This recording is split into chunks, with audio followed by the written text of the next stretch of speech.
Okay, hey, it's Mike and it's Blaine. And guess what? It's another episode of Nobody Told Me. And today we're going to be talking about how to build or actually building referral programs that can double your sales. At least we think so. I mean, hey, Blaine, good to see you again, bud. Good to see you, man. Happy 15th. That's a round number. So we're Well, that's making some right. progress here. Hey, not only is it 15, but we have an actual working website up, right? So if Yes, you we do. Yeah. We put it together relative. This is not like a New York firm building the site, but it's a lot of fun. And it's got all of our YouTube videos, connections to our podcast, everything. So go and visit it. It's yeah, mikeandblaine.com. mikeandblaine.com. And it was two guys after the last podcast episode that we just put it together in about 20 minutes. 20 minutes. Yeah. Yeah. On the fly. But it's up there. Yeah. So, okay. So, what are you drinking? I mean, I was telling you earlier before, look, we never plan this, but we always kind of have the same theme, it seems like, of Similar. beer. Yeah. Yeah. The cans always look a little like similar to this. This here is, let's see if I can get it where it's not so shiny and you can see it. It is called Wet and Dry Hop Double IPA.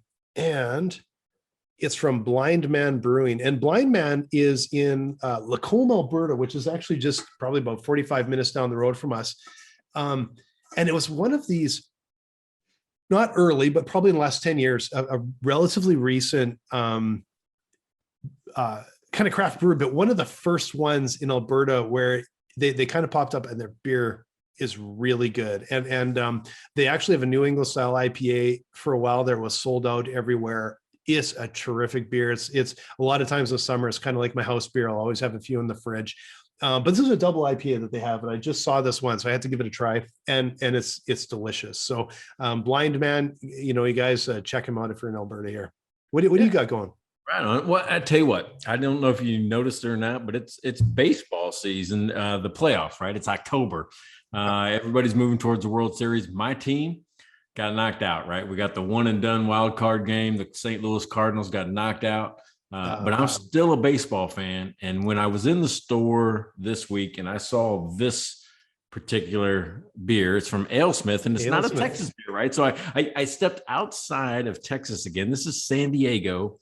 Yep. And it's Hazy 394. Now, they also have just a 394. And what it is, it's homage to probably one of the single greatest hitters in Major League Baseball history. And I'm talking about Tony Gwynn, that used to play for the San Diego Padres. Nice. And that was his highest batting average for a single season. And I think it's a league record. I mean, I'm not sure. But here's the thing about it. All right. So it's a hazy pale ale, but it's got some strong, bold flavors and some citrus in it. So it's kind of interesting. And I think of that, right? I mean, I think of pale ales down here in Texas, but when I think California, I'm thinking more citrus, more fruit. So I'm excited to try what AleSmith has for me in this Hazy 394 and, go Tony Gwynn.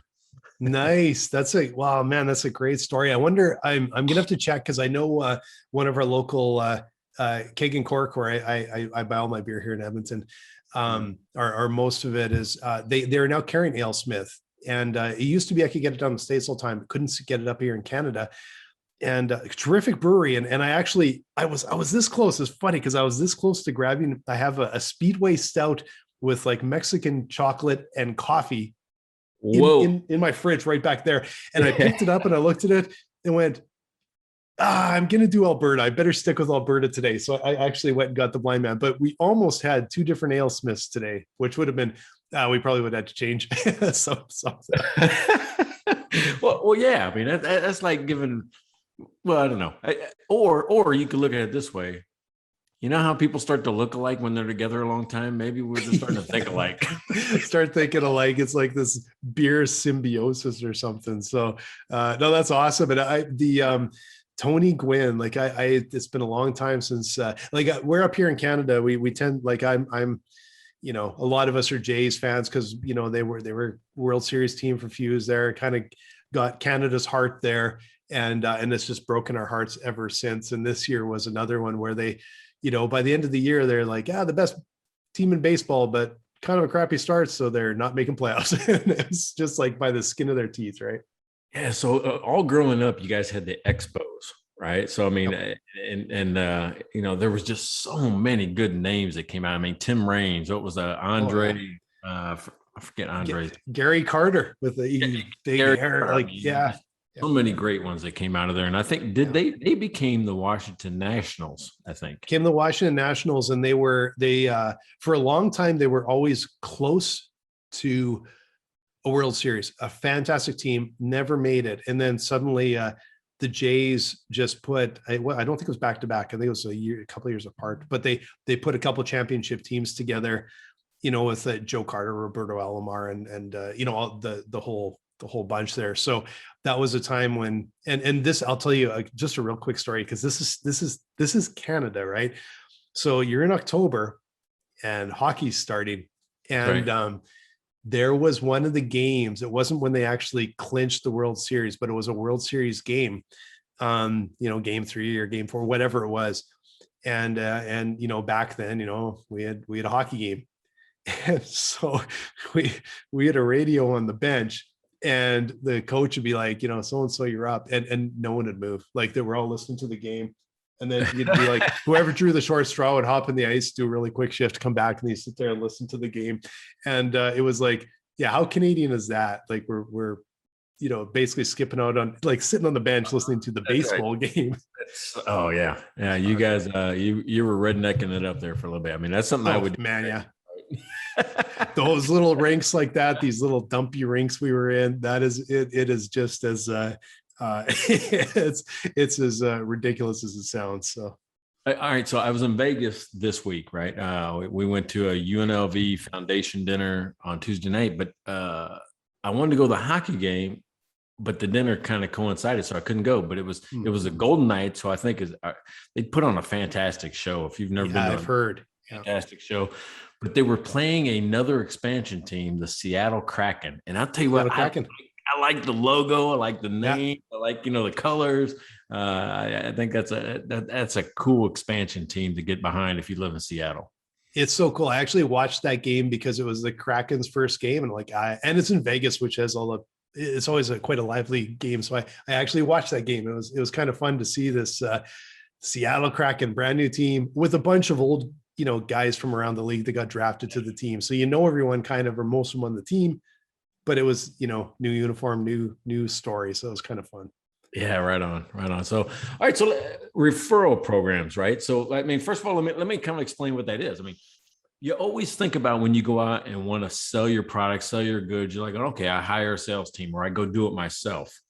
Well, Yeah. you know, this idea of referrals or partnerships or affiliate marketing, it's a way to quickly get people, and there's been some big success stories out of it, quickly get people to be aware of your brand, spread the word, and make some money in the process, right? So, Mm-hmm. you know, have you tried it? What's been your experience with, you know, referral marketing? Yeah. It was interesting because right before we got on here, I was mentioning that I really want to hear your experience, because we're looking at trying to activate more referrals. Now, the tricky part is a referral program like you're talking about. I kind of get the sense, like, I understand it, but I don't know that much about how you would activate a more of a formal program. Now, referrals I found can be incredibly valuable. But, you know, in my past business, and even now with Dry Run, the referrals are very much like it's the one-to-one. And it's when we have a really happy customer, or, you know, you just ask for a referral, and no bonuses, nothing else. That always seems to make it complicated. If they're happy, just ask them. And that's kind of where we're starting, but we know how valuable it can be. And to be able to activate a program that's a little bit more, you know, hands off and can generate some of those leads would be outstanding. You know, if it would work, I'm not sure. Well, and that's just it. I mean, here's the thing, right? So, because and I think, you know, right now I'm in charge of partnerships, you know, at Truly Financial. Yep. So I've had the opportunity over the last quarter to really build a decent program. And the thing is, it was a lot easier this time because I have made so many mistakes, right? In the last 15 Okay. I mean, I have bombed at this thing.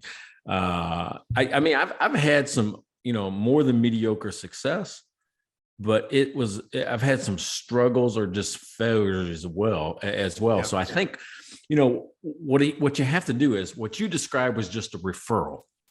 Right. Yeah. And Yeah. I'm thinking one step further. So what I think about referrals is that anytime you delight a customer, that's the right time to ask for a referral. I mean, just boom, I just solved your problem. I just helped you out. You're happy with my customer service. I mean, and you have to get your team to always be instinctively about, hey, listen, if you kind of like this, I mean, who else might benefit? Maybe, that's always the right time to hit them for a referral. And you don't need a program for that. All you need is some discipline from your staff, right? Just do it. Yes. Hey, they liked you. They said, hey, thank you. You really helped me out. Great. Hey, let's help out somebody else. Who can I talk to help with? Right. Yep. So and that's kind of not what I'm going to talk about today. We're going to talk about a full-fledged program. And this is going to be me like just quizzing you because because of what you like, exactly what you said, I see the value of referrals, even my past business, getting those referrals. I see the value, but as soon as you said referral program, I'm like, yeah, this is going to be me just like asking you questions because I want to learn about how you implement something like this successfully. Like you said, you've learned some of the hard ways. So where do we start? Yeah. So, all right. So, I mean, first of all, I think you almost got to break down what the terminology is, right? Because you hear, oh, it's a referral program. Oh, it's a partner program. Oh, it's an affiliate program. Yeah. There's some big differences there. And I look at it as the differences are in terms of engagement, right? How much touch do I got to give you? How much love do I have to give you? Like with an affiliate program, I just give you a link. Just said, hey, you click on this link and I'll pay you, X number of dollars for every time somebody clicks on it. Yeah. I mean, that's the same thing as paying for, Facebook advertising. It's pay-per-click, right? So you don't really have a good relationship with that person. You might not even know who they are. And I tell you, I mean, I think, well, a good affiliate marketing program. Did you ever see how fast the dating app Tinder grew? Well, I've heard, but I've been married 20 some years, so I've heard the name. I feel a bit like an old guy talking about video games when you say that. Like, well, I don't really know, to be completely honest, but I'd like to hear. I'm not on those sites either. But the thing is, I still look at it as a business model, right? So. Yeah. And so I went back and read an article on their story. I go, how did people just know about this? Well, I think in the LA or somewhere out in California, they would go to like college campuses and host a happy hour. Hey, come get on our party bus. All you gotta do is come out. We'll go to X number of bar or whatever for an hour. We'll free drinks. Well, it's easy to get college kids to do that. But as they got on the bus, they said, oh, by the way, in order to do this, you got to download our app. Right. So they did that. And I'll tell you what like Facebook and LinkedIn and some other people are really good at is when you connect to an app, and I'm kind of skipping around just a little bit, but when you connect to an app like Facebook and we'll say LinkedIn, what they're really good at is saying, hey, connect to your contacts and we'll let them know you're on Facebook now, or we'll let them, and boom, I mean, it spreads so quickly. Right. And Facebook or LinkedIn does all the work for you. You just say, I'll let you know who my contacts are. So, I mean, there's one way to build it rapidly. So when they got on the bus, the kids got on the bus, they could see other people that had just downloaded the app because they were starting to swipe, like, oh, well, he's like three rows up, right? Or she's like 10 rows back. Yeah. So it started like that. And they're going, oh, that was a great experience. Plus we got some free beer. And they started being viral after that. But it was no payments out to the people except for hosting a happy hour just to get the process started. I remember this is interesting because I wonder how, thinking back, if it was actually planned out or not. But I was at South by Southwest. I don't remember the year. I think it was around 2007-ish, maybe. And I remember we ran into someone and they said, come over to, because South by Southwest was all these different parties hosted by somebody like Google and Facebook and all that stuff. I don't even remember which company this was, except that I remember the guy saying, well, follow me on Twitter and you can see like, and I'll throw up the directions to the party. Mm-hmm. None of us had heard of Twitter. Yeah. So you're kind of standing there going, what the hell is this guy talking about? Yeah. I think you're kind of, okay, well, we got I don't even know what on earth phone would I don't even know what year, like I can't, like I say, I can't remember exactly what year it was, 2007, 8, 9, I don't know, somewhere in there. Yeah. And, we're kind of, okay, well, right. what do we do? BlackBerry back then. You were still on BlackBerry. I probably was. I was probably on BlackBerry because I remember moving from Trio to BlackBerry. This was a big deal, right? And so I don't even know if you could get to Twitter. And basically it was like, just tell us where it is. And, then we got the address and that. But now looking back, I'm wondering, because it was such a random thing to say. So it was either that the guy wanted to look really cutting edge and clued in, or now I'm starting to wonder, I wonder if it was like Twitter had actually engaged people to do this. I'd never considered that before. Maybe they actually engaged some of these early influencers, is what you'd call them now, to do this. Probably so, right? To say, listen, grow your following, we'll give you X number of dollars or whatever that is. I mean, all they have to do is say, follow me on Twitter. Yeah, exactly. That changes the entire like memory to, man, maybe this guy was like actually like, he probably got paid or whatever. Yeah, he probably got paid to get us to go. and it's funny. It's like he got paid to get us to go get free drinks and food at a big party. Like, not a bad payoff, right, for anybody. Yeah, but you also use Twitter, and I mean, what they needed was a user account so they could sell ads. Yeah, yeah. Right? They just needed a login. That's what they were talking about. Now, the best one I've ever seen, right? And I have tried to replicate this, but I haven't been in the right product or I haven't been in the right service. There's a guy named Elon Musk. You know that guy? Yeah, I've heard of him. Yeah. so he was part of a company. One of his first big successes was PayPal. Yeah. And theirs was so simple. Like, hey, listen, refer a friend. You get $5, they get $5. And they just put $5 in everybody's account. $10, they got 2 users. I mean, they got people referring it around just for $5 a user. Now, as well as I do, if it's customer acquisition cost of $5 or $10, man, I'll do that all day, because we're talking. Exactly. Right? Yeah. So, I mean, but think about it. And then it was duplicated by Uber. Uber said, hey, refer a friend, you get a free ride. They get a free ride, you get a free ride. Yep. HelloFresh. All of these ones are doing this now. Yeah.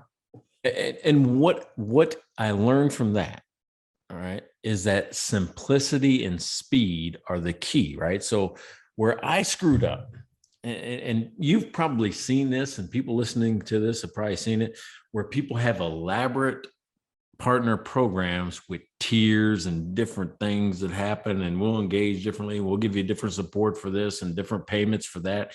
And it's a big matrix of what happens. Yeah, I built one of those. Guess what? Colossal failure. I mean, just because people never move up in the value chain, and it becomes an administrative nightmare for you to even keep track of who did move up, who how do you even know, that's happening. And as the referee, because I've had this conversation with our team, we've been figuring out, okay, how do we activate referrals? And like you said, like we're not at the point, although we maybe after this conversation we'll be of doing a referral program, but how do we get referrals? And the first thing people tend to go to is, well, we can give them this. We can give them a free month. We can do this. We get all incentives. And my perception is it's more of a hassle for them to try and get an incentive that it's actually friction, because this isn't like a little like HelloFresh food thing or whatever. And this is where I'm gonna ask you about this later, but this is a much more expensive like professional mid-market size software. It's different. And I know partly because sometimes I'll get these things where, if you do this, you get that. And the get that is like, I don't even have time. I don't even want it. It discourages me from taking action, because I'm like, I don't even want to do that. Like, I don't even want to fill that crap in. I don't need your $10 gift card or whatever it is. Right. So I don't, right. Yeah, that's exactly right. So because it becomes a lot more difficult to manage, and again, I'm going back to speed and simplicity. And there are some programs out there right now, and some of them that are very economical. And I just bought one, right? And I'll tell you, I looked at 5. Okay. And the big players in this market, if you're building a program, the big players in this market is one called Partner Stack. I think they're up there, Toronto, I think so. Another one is called Referral Rock, and that's actually the one I chose. And then the other one is shoot, I can't remember the name. Oh, Tune. The other one is Tune as well. So, but this one that I chose, Referral Rock, you just invite somebody to be a partner. They put in their name, their email address. That way you can kind of track it. And as soon as you do that, it creates a unique URL link for them. Okay. Then they don't even have to do anything with it, because inside the program, I've already got pre-written social posts for them to share. And it says, hey, I think Truly Financial is the best thing ever, right? And they say, I want to share it on Facebook or LinkedIn or Twitter. They press one button and it goes out. They don't have to create the post. They don't have to do anything but just press a button. And SMS, text, or email, same thing. They press one button, the email's already written, the text is already written, done. To me, you can do that just once a week. I'm gonna go in and send a SMS, or I'm gonna send an email, because there's different versions of stuff you can do. So to me, that's one of the first barriers you have to break if you're going to do this at scale, is you got to make it easy to sign up and then easy to share. Yeah. The third component is easy to track. And again, if you use like Referral Rock, and I think that just the mid-level is like $400 a month. And if you do it right, you can actually pay the commissions as well through Referral Rock. Mm-hmm. Right. So which means it keeps track of it. It tells you at the end of the month, oh, you owe $2,000, and it sends it out to the people. Yeah. Yeah. You just deposit it one time. I don't have to keep track of it. No email, no Blaine had 16, approved transactions or referrals. Yeah. Yeah. Then I got to go write you a check or do things like this. No, I send one check to Referral Rock and it's done. Now, here's something that's also cool, is that I don't even have to use Referral Rock as a payment source, because again, I am a payment source. So we've connected Truly Financial. If you have a Truly Financial account, we just put it right in your account, and that's it, done. Nice. Yeah. So those 3 components I think are big. Even if you don't use one of these software products, speed, simplicity, and the ability to track it. Right. So now I'm going to go back to my question, because this is how you're setting up for Truly Financial, and everyone listening here, this is not a commercial for all this. We're just chatting. It's just real life. This is what I'm using. Yeah, it's real life. This is what we'll be frank about that. This is what we're using. Like we are promoting beer every week, and I don't even think they know we're promoting beer. Although one guy actually one of the brewers was really excited about was really happy that we shared on Facebook. So got a little love there. So that was kind of nice. But so for us, so I'm looking at, like you said, the first step is get the team to, and I'm talking everybody, including me, to get used to going, someone's really they're digging what we're doing.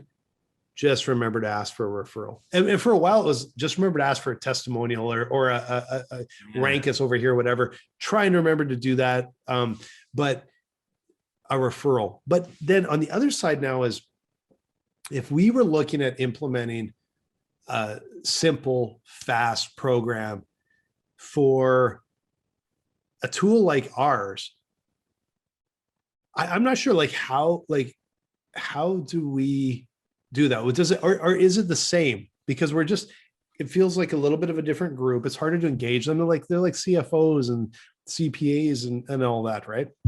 Well, I mean, that's who I'm building the program for, right? So, here's the thing I know about that group, that you can't waste their time. and they're not going to do anything that they think, first of all, doesn't benefit their client, but secondly, isn't worth the time to do. Yeah. Right. So some of these, some of the folks where I think we failed in another program I set up is the reward was too small. Right. So meaning, X% of, recurring revenue, or I think we should have went out the door with something larger. The problem with that is you accept the risk if they don't stay on, if they don't subscribe, right? In a subscription-based service, they don't subscribe, you assume some risk up front. And I think what I've seen is that some people will assume as much as 3 months revenue and risk as kind of a model. They're like, okay, if you're at $30 a month, maybe they'll give 100, right, as a referral bonus or a referral fee or success fee, and hope that they can keep you interested for 3 months. Right. That's okay. So it is based on a conversion. Yeah. I mean, so when you come up with the reward, it's about, hey, what's the true cost of this? Right. And so what they'll say is, hey, I'm willing to accept a customer acquisition cost of $100. I give it to you. Now it's up to me and my product team to give the service and keep you there for 6 months or 9 months or, years on end. Yeah. Gotcha. Okay. Yeah. No, I get it. Like it's something to think about. And I think again, like with us, we're a little bit higher priced product. So we have to consider that. And we do a lot of annual contracts, which takes a lot of that risk out. Right. So there's something there, except that exactly like you said, is we would have to have a system to manage it, because you're not trying to do this manually. Like it's not gonna work well to try and track all of that, right? Because I tell you, I mean, what I tried to do in the very beginning is that I would go out to Google and create one of those UTM links, right, for everybody. Yep. Everybody had their own link, and I could see what was coming through, and then I would try to connect up our product stats with the Google Analytics and try to make some type of, agreement. Or you can have people fill out a form saying, I'm going to refer, which is like registering leads. Hey, here's 100 people that I talked to this week. Man, I even just talking about it, it sounds like a lot of work, and I don't want to do it. Yeah. Yeah, exactly. Yeah. That's why there's probably 10 different products out there right now that you can do this for little money or a lot of money. It depends on what you want to spend. But there's a lot of products that do that. And I forget who said it, but they talk about the quote is something about, if outsource everything that's not part of your core business. Yeah. And that's one of those things. Like, hey, I don't do design, so I outsource design. I don't do, who knows, SEO, so we outsource that. So they're talking about outsource those things because you can get it so much cheaper than putting a person on payroll. Yeah, for sure. Yeah, absolutely. And I know one of our we actually had a webinar we ran a few months ago, and one of our friends, Jeff Bourgeois, gave the webinar, and he was talking about referrals in more of just not like necessarily a referral program as much as just referrals, getting referrals. Yeah. And from his stats, he said the conversion rate can be as high as 70% from a referral, from base versus whatever it is for, like, that is a really nice conversion rate. That also makes it well worth the time, because you're bringing in warm leads that I think already trust you to some degree, have that credibility. That is an outstanding average if you can hit that, right? It's exactly right. And I'll tell you what, back in the olden days, when I was building the hotel staffing business, it was almost all referrals. 67% of my business came from referrals, not new contacts. Yeah. Yeah. Once I got in as a preferred vendor for Marriott, I was getting calls. Hey, Joe over at the Courtyard said to use you, and so we use you because you're in the database. Once you become that, your sales become more about relationships and service. And I got to tell you, that's the biggest difference in partnerships and direct sales. Because if I was to build a direct sales team now, that's a hunt and, one and done type of thing, where I go out, I prospect, I close, I move on to the next one.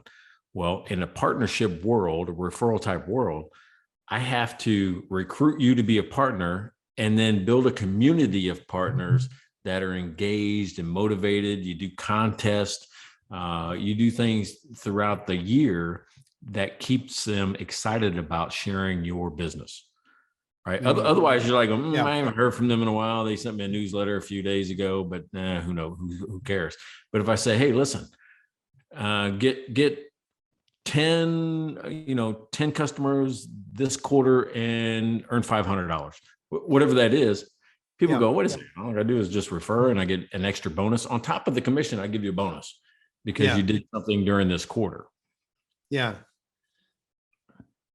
But it's like, it's a part of it's like kind of blowing my mind a little bit, because these are things I haven't heard before, and I'm just I see I see the value, like trying to put in the context what we're doing, but I see the value of it, right? Hey, don't trust me. It's just experience. Nobody told me that. Nobody told me this. I mean, but you learn some hard lessons. The other side of it, like on the general side of referrals, I know, even in dry run we see this, but I definitely I remember seeing that in my agency days. Referrals from like good customers always led to referrals to other good customers. Mm-hmm. Conversely, referral from a bad customer led to a completely dead end, right? So there was more incentive to get rid of bad customers. It's amazing how you kind of find that perfect customer and you get the referral, and it's just to another one. It's like their friend is exactly the same, right? You know what you just described is, in my partner program, I built what they call a migration strategy. And my migration strategy is simple. It's up or out. You either move up in the value chain by providing more, you're doing more business. I'm paying you more money. I give you more resources. Yeah. Right. I help you close. I come to your town. We do an event. I do a webinar of teaching, whatever that is. I give you more resources because you're investing in our brand. Conversely, if you're one of those people that we don't hear from, you put in a couple of customers every once in a while. Yeah. I don't really pay you much attention, right? I mean, and it's not that I don't value you. It's that, I'm going to invest my time in that 20+% of people that really are engaged. Yeah. Yeah. It sounds like the 80-20 rule, the 20% are going to do 80% for you and vice versa, right? Yeah, I think that's right. But I mean, that's where I want to invest my time. Those people are engaged. They get it, they buy into it, and they earn some money because of it. Because again, one of the lessons I've learned is that we're trying to pay more for success up front. Yeah. Because I'm going to do it anyway. And I would rather give to somebody that gives me a customer that it's up to me to keep, then roll the dice on a Facebook ad, or roll the dice on an email blast or something like that. So I mean, it's still a numbers game, but and it's a two-step sale. You got to recruit the partner, and then you got to help them close the other deal, right? Get them into the top of the sales funnel for either dry run or for Truly. You got to put people in the top of the funnel, but now I got two funnels to fill. One partners, and then it feeds into your regular sales funnel. Yeah. And that brings up another question too, is of course we're looking for referrals on a very basic basis, but when is the right time to bring in a referral program?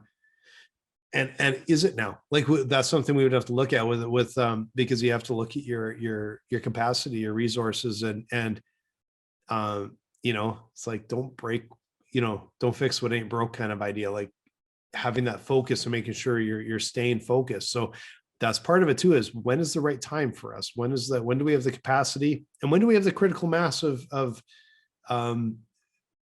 partners that can actually really move the needle for us in an actual program like this? Yeah. See, I look at it as a marketing function. Right. So, I mean, because they're there to really feed your direct sales team to close subscriptions. I mean, just Yeah. or close accounts.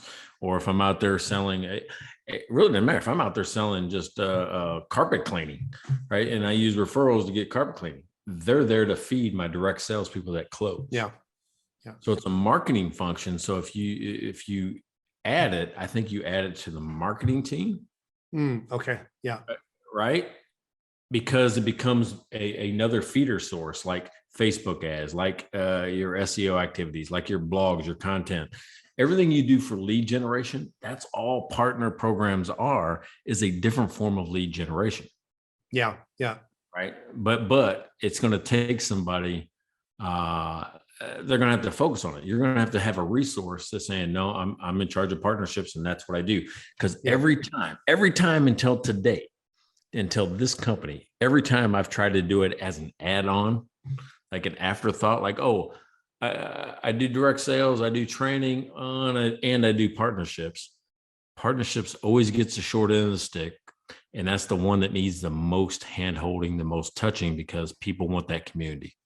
Yeah. Yeah. So the thing is, you got to invest in the beginning, one person, but think of it as lead generation, not sales. Yeah. Yeah. So that's again a determination on capacity and where you put your, there's always limited resources, and you get to that timing where you see that opportunity. And I think we'll see it and go, yeah, that makes sense. And maybe that is now. I'm not sure. Right. Well, I mean, but you could do something as simple as share a link, get $10 or $5. I don't know. Yeah. Meaning, anybody could do that. Anybody on this call could put something on their website saying, "Hey, tell a friend about us. We'll give you $5." And you're like, oh, I don't want to give everybody that shares it $5.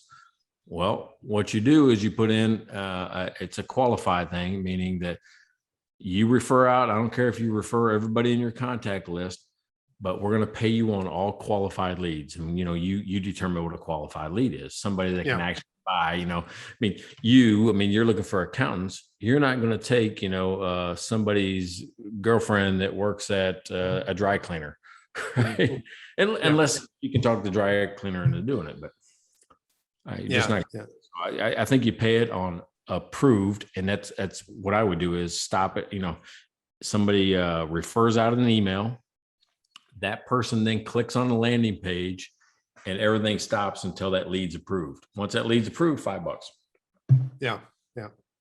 And it's it would be cheaper, I think, than just a blind ad or a blind, retargeting campaign or anything like that. Yeah. I think the question is there enough incentive for this group where is the incentive enough for them to go, yeah, okay, I'll do that. Right. That's the tricky part to judge, I think, a little bit. Well, with CPAs, there's kind of an ethical dilemma where they can't take on money, but they'll pass along a discount. Right. So the CPAs, what do they call them up there? CAS or what do they call CPAs up here? They've changed things because they had different designations, and I don't know, they changed them. But there's some ethical things where they can't or they don't actually take money for recommending a product. But what they can do is say, hey, listen, this is a product that I use, and because I'm affiliated with them, they give me a discount down the chain. Yeah. Right. So there's other ways to do this that are non-financial. Yeah. As far as your partner program, you get people to do that for that. And then what you do with those type of folks is still come up with, some type of motivational thing where it's, hey, we'll send you earn this, goodie basket. And maybe it's an Edmonton goodie basket that I send you when you have 15, or 20 different clients, they're on the program. It's something specific like going, hey, because I saw that. I think I saw on Twitter or Facebook, Avalara just sent out a really cool gift basket to a few folks with some jam, some spreads, some crackers. I thought it was a really cool, nice gift. Nice. Yeah. And that's man, some of that stuff can go a long way. I know actually just like a few years ago, we did a postcard at the end of tax season, sent it out to a bunch of our partners. And it was like, it was cool. It was like a little VW van with like some surfboards on the side and the Yeah, beach. yeah. And then we had changed, like it had the dry run logo and stuff.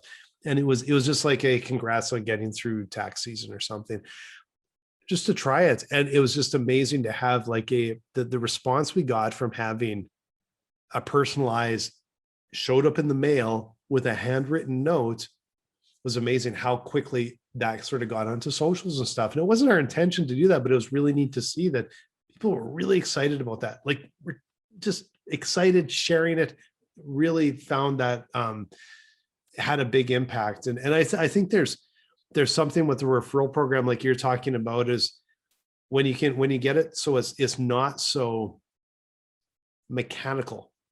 And I think for our partners with a little bit, larger firms, getting to larger firms, that there might be something there that actually would offer a bit more incentive, where it's just something personal and interesting and different might actually carry a lot of weight, right? Yeah, I mean, even if you just say, hey, listen, I mean, refer X number of people, or if you're looking for more accountants, just say, hey, listen, if 5 accountants or 10 accountants in your town, right, are all dry run customers, I'll come down, we'll host a happy hour, or something like that, where you fly into an area and treat them, to a special event, whatever that might be. Yeah. There's some ways to do it, that make people feel appreciated for what they're doing. Make it a lot more personal, a lot more interesting. And it's got to be, right? I mean, I really do believe that you have to have that personal high touch to your partners, or they won't feel connected to your brand. Yeah.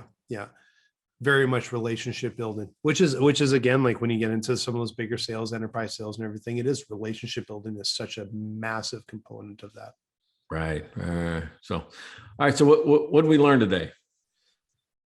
Well, I learned a lot from you, because I don't know anything about these referral programs, and it gives me a lot to chew on. But I think it's got to be simple, got to be fast, and there's got to be an incentive that is really makes sense for your partners, or whatever you call them. Like there has to be an incentive that they value, and have the more have some of those special outline bonuses is a really cool way to activate them. Yeah, I totally agree. Here's something that I didn't touch on that I just learned in the past 3 months is I always kind of had in my head, oh, if we had 100, if we had 200 partners, we'd be good. No, the successful programs are like 5,000 plus. Wow. Okay. Yeah. Right. So, I mean, I didn't realize that until I started looking into these things, and they're like going, no, we're trying to get the maximum amount of people doing something. Yeah. Not all of them are high performers, but think about 20% of 5,000 versus 20% of 100, right? So it's one of those things where that's why you have speed, that's why you have simplicity, and that's why you make the reward at least worth the effort, right? I think that's the 3 biggest things is speed, simplicity, and worth it. Right? Yeah. And don't be afraid to go to 5,000. Don't be afraid to go to 20,000. You're like going, oh, that's just too many. Maybe not, right? And if you use some of the technologies out there to help you manage it, all you're doing is managing by dashboards. And the challenge I'm trying to come up with right now is, what is one person's capacity? I mean, can I manage 200 partners, or can I manage 350? Yeah. Right. And that's, I mean, how many can one person do and do it well?